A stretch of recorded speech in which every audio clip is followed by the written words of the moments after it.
ოი, სასწრაფო, ჰორმუზის სრუტე კვლავ სერიოზული დაპირისპირების არენად იქცა და კრიზისის ცენტრში ეხლა ირანის მოულოდნელი თავდასხმაა გემებზე, გავრცელებული ცნობებით კი არიან მსხვერპლიც და შესაძლოა ძევლებიც.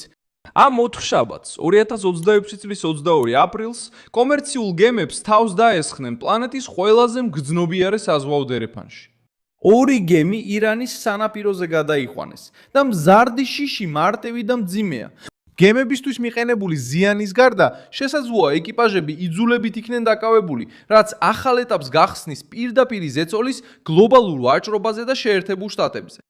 ეხლა ყველაფერს გეტყვი, მაგრამ ჯერ გინდა რომ მზად იყო. გამოიწერე არხი რომ ინფორმირებული დარჩე. რეალურ დროში ინფორმაცია, საუკეთესო ჟურნალისტური ხარისხით, რაც კი ოდესმე გინახავს. გენდობი, მილსონ აუესი, გლობალი. რაც პრაქტიკაში მოხდა, იყო სწრაფი ესკალაცია მას შემდეგ, რაც დონალდ ტრამპმა მიიღო გადაწყვეტილება. გაეგრძელებინა ცეცხლის შეწყვეტა ირანის წინააღმდეგ საზღვაო ბლოკადის მოხსნის გარეშე. რამდენიმე საათის შემდეგ გავრცელდა ცნობები სროლების შესახებ სრუტეში მყოფ გემებზე. Reuters-მა გაავრცელა ინფორმაცია, რომ ირანმა საზღვაო გზაზე 2 ხომალდი დააკავა, ხოლო Associated Press-მა განაცხადა, რომ 3 გემი გახდა სროლის სამიზნე და მათგან 2 ირანის კონტროლქვეშ აღმოჩნდა. ეს პასუხობს მთავარ კითხვას. ზღვაში ახალი თავდასხმა მოხდა. მოხდა ხომალდების დაკავება და ძალის დემონსტრირება მსოფლიოს ენერგეტიკისთვის მნიშვნელოვან წერტილში. ვინ არის ამ ყველაფრის ცენტრში? მეორე მხარეს ისლამური რევოლუციური გვარდია, რომელსაც სააგენტოები და საზღვაო მონიტორინგის ანგარიშები ასახელებენ როგორც ძალას, რომელიც მონაწილეობდა ხომალდების შეჩერებასა და დაკავებაში.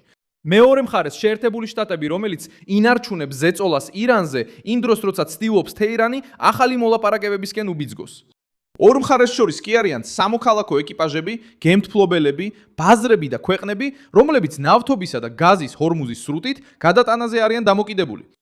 ყველაზე სენსიტიური საკითხი ისაა, რომ ამ დროისთვის საჯაროდ დადასტურებულია მხოლოდ 2 ხომალდის დაკავება. პატიმრების აყვანის ვერსია ჯერ კიდევ ძლიერ შესაძლებლობად რჩება და არა როგორც საბოლოო დადასტურებული ფაქტი.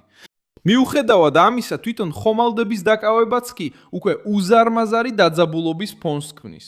სად მოხდა ეს და რატომ არის ეს ადგილი ასე მნიშვნელოვანი? ყველაფერი კონცენტრირებულია ჰორმუზის სრუტეზე, რომელიც სპარსეთის ყურესა და ღია ოკეანეს შორის მდებარეობს. ჩვეულებრივ დროს სოფლიო ნავთობის დაახლოებით 20% ამ დერეფანში გადის. როდესაც იქ გემებს ესვრიან, შედეგი მხოლოდ ახლო აღმოსავლეთში არ რჩება. პრობლემა ვრცელდება საწვავზე, გადაზიდვებზე, საკვებზე, საზღვაო დაზღვევაზე და ინფლაციაზე სხვადასხვა ქვეყანაში. როგორ მოხდა ეს თავდასხმები? Reuters-ისა და Associated Press-ის ცნობით, სულ მცირე ერთ ხომალდს ხიდი სერიოზულად დაუზიანდა, მას შემდეგ რაც ის ირანული ან მათთან დაკავშირებული ძალების მიერ სროლითა და ყუმბარების სროლით დაარტყეს. Associated Press-მა განაცხადა, რომ დაზიანებულმა ხომალდმა მნიშვნელოვანი ზიანი მიიღო და მეორე ხომალდიც ცეცხლის ქვეშ მოექცა შეჩერებამდე.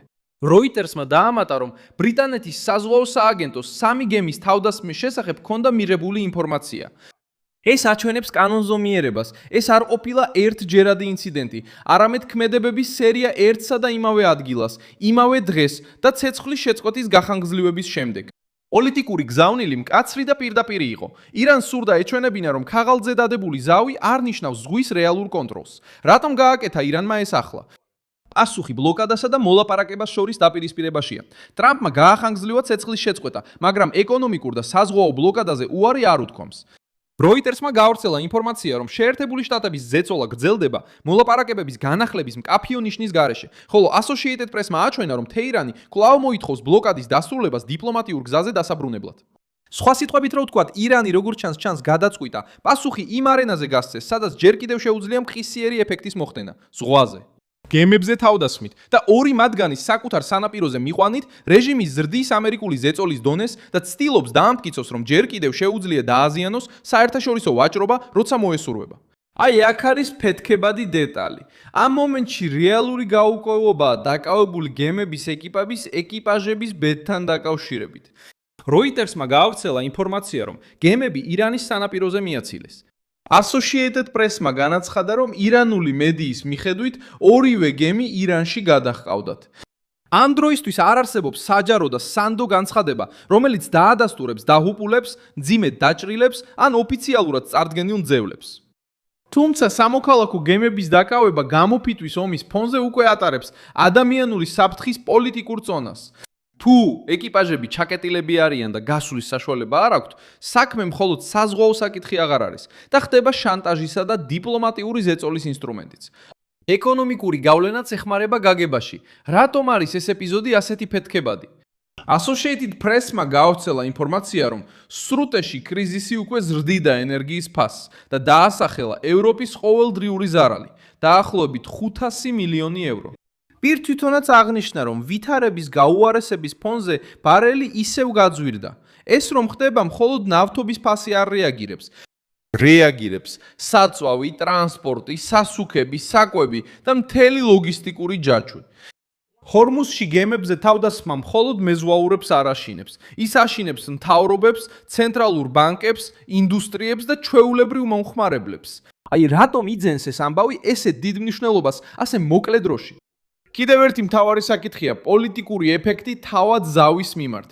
ტრამპის ჟესტი, რომ ირანს მეტი დრო მისცეს, როგორც ამას აქსიოსზე დაკრნობილი მედია საშუალებები იუწყებოდნენ, უკვე აღიქმებოდა როგორც მცდელობა, რომ ირანის წინადადებისთვის ახალი სივრცე გახსნილიყო.